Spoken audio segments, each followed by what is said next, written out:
bring it up towards the front, and I'm very pleased to introduce Dr. DiBiase student, Catherine Cline. Hi everybody, I am Katie Cline and I'm here to talk to you, so let's do this. Okay. Well, I just realized my PowerPoint starts at a different spot. Okay, so this is a sword. I think we can agree. These are words generally used for very different things. Unless, of course, we talk about backstabbing. By backstabbing, we can mean, oh look, I've been impaled. Or we can mean, it's not backstabbing if I just tell our boss how lame you are while you're sitting right here, isn't it? So maybe, when you think about it, words and swords aren't as different as we've always portrayed them. Think about the biggest lie ever told in elementary schools. Sticks and stones may break my bones, but words can never hurt me. Okay, we all know that's a lie. But that's where my presentation comes in. Swordplay, wordplay, you can decide how to pronounce it. This is an examination of the power of language in Shakespeare's King Lear, Macbeth, and the Tempest. So let's get right into it. How many of you have read King Lear before? Okay, so you generally know what happens. We have King Lear. He's getting old. He's got two bad daughters, Regan and Goneril, and one good daughter, Cordelia. Now, if you have a daughter or happen to be a daughter, you know what they're capable of. They will turn on the charm to get what they want from their dads. Maybe it's money, maybe it's a later curfew, or in Regan and Goneril's case, maybe it's a kingdom. And they will use flattery to appeal to their lovely father, King Lear. But I would argue that if Regan and Goneril had charged the stage equipped with swords and axes, the play as a whole wouldn't have been successful. To use language as skillfully, albeit deviously, as the sisters do, requires a certain amount of mental strength. The use of flattery highlights one of the most destructive powers of language. It is able to appear genuine when it's actually a shameless lie.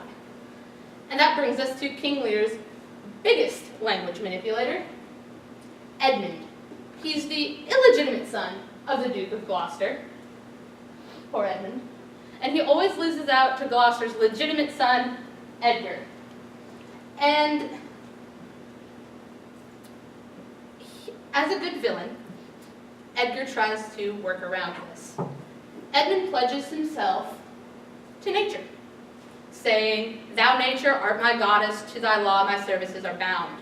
Like the medieval weapon, man-made law is concrete and immovable, but nature, like language, is fluid and ever-growing. Edmund fabricates a letter in his brother Edgar's handwriting to manipulate his father, and it's arguably this letter that propels the tragedy into a downward spiral. This false writing, both physically false in that it's not Edgar's handwriting, and metaphorically false in that the words that are written are lies, is tangible proof of language's fluidity and the way it can bend to suit the writer or speaker's needs.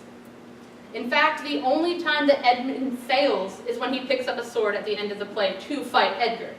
If he had stuck to his words, we may have seen a very different ending. Edgar, contrarily, uses language for good. There's a scene where he's disguised as poor Tom the beggar, and he leads his now blinded father to what he thinks are the cliffs of Dover so Gloucester can jump and commit suicide. And Edgar, being the good son, follows and describes the scene that you would see at a bottom of a cliff. Everything's very small. Oh my goodness, it's so high, I'm so dizzy. It's really just a plane. He is flat out lying, much like Edmund does. But Edgar is lying to save Gloucester's life, and Edmund was lying to ultimately end his brother's. Here, the intent of language is as important as the language itself, and this acknowledgement again emphasizes the duality of language.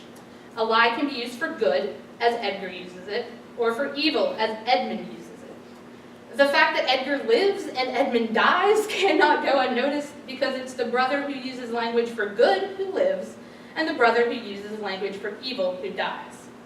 And I think there's a very strong point about how to use language here. Language in the wrong hands can be as dangerous as any weapon. But language is probably most powerful in Macbeth, and I'm sorry for saying the word on opening night, but we have Macbeth, we have his wife, Lady Macbeth, and she convinces her husband to kill King Duncan. That's where things start to get dicey. Because immediately after the murder, Macbeth can't bring himself to say amen, and so begins the downward spiral of language. Shakespeare goes ahead and juxtaposes two deaths for us to look at. At the very beginning of the play, we have the original Thane of Cawdor, and at the end of the play, we have Lady Macbeth. Thane of Cawdor is completely articulate in his confession. He admits to treason, and he's able to die at peace. Lady Macbeth, a queen, ironically does not get that same fate. She dies in this stupor. She's been unable to talk for the latter half of the play. It's a garbled scream offstage. And so the act of speaking is key to Macbeth. In this play, the power of language has an internal psychological hold on the characters and is, in its own way, as equally damaging as any sword. Those who, like Cawdor, are able to express and give a name to their actions are seen as having an element of control over their surroundings, whereas those who cannot bring themselves to speak are ultimately powerless. So naming and not naming, speaking and not speaking become very important in the world of Macbeth. And we see this again with the witches, who are all about naming and predicting. They name their ingredients, double, double, toil and trouble. We all know that one. They predict Macbeth's rise to and subsequent fall from power. But what are they? Reading the witches as a physical manifestation of Macbeth's consciousness implies that their prophecy is not merely a plot device, but rather the spark of tragic potential that was already present in Macbeth. Within all human beings are seeds of desire and greed and the capabilities of hate and harm. But because Macbeth has repressed these feelings for so long without giving a name to them, they have grown into a force that controls him. If this is the case, and the deed without a name does refer to murder, then the murder the witches are speaking of is Macbeth's, because it is ultimately his base emotions that are his downfall. So in essence, witches' words are magic.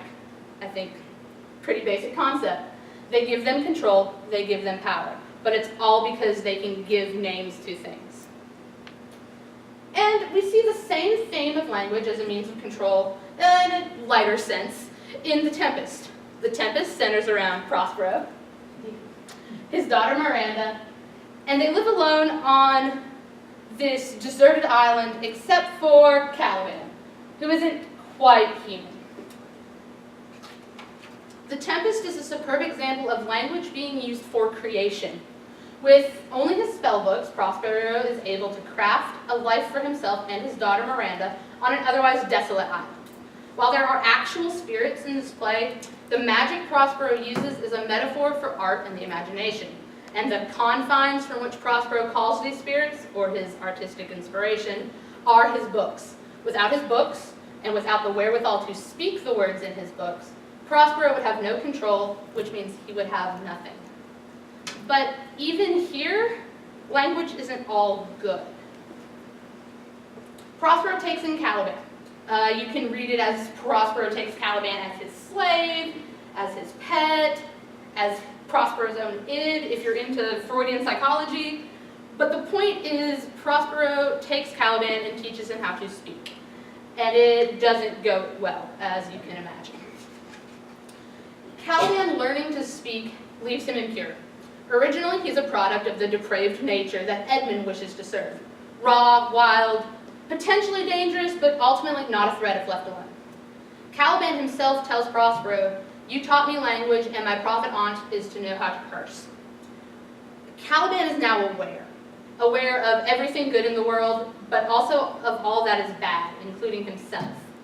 He's aware that he's not human, even though he can speak like one, and he's aware that he never will be, and therefore he's aware that he'll never belong. So at the end, Prospero leaves Caliban on the same island, but nothing is the same. He goes back with nothing to control and the knowledge that he will never have that power. So in these few minutes, we've seen language used for manipulation, for death and destruction, for life-saving, for personal gain and subsequent downfall, for control by naming, for creation, for mastery. And that isn't even all of it. They told me I had a time limit.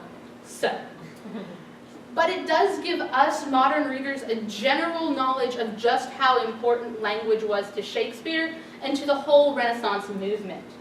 And I would say, it's safe to say, flexibility makes language in many ways more powerful than the sword. Tongues and pens can lie because they're controlled by the mind, whereas the sword can be nothing more or less than what it is. Language is the weapon of the intellectual. The medieval weapon is one of brute force, and it cannot evolve like language can. It takes a more delicate touch and a deeper understanding of human psychology to successfully use language. And, oh, well, forgot how to click it.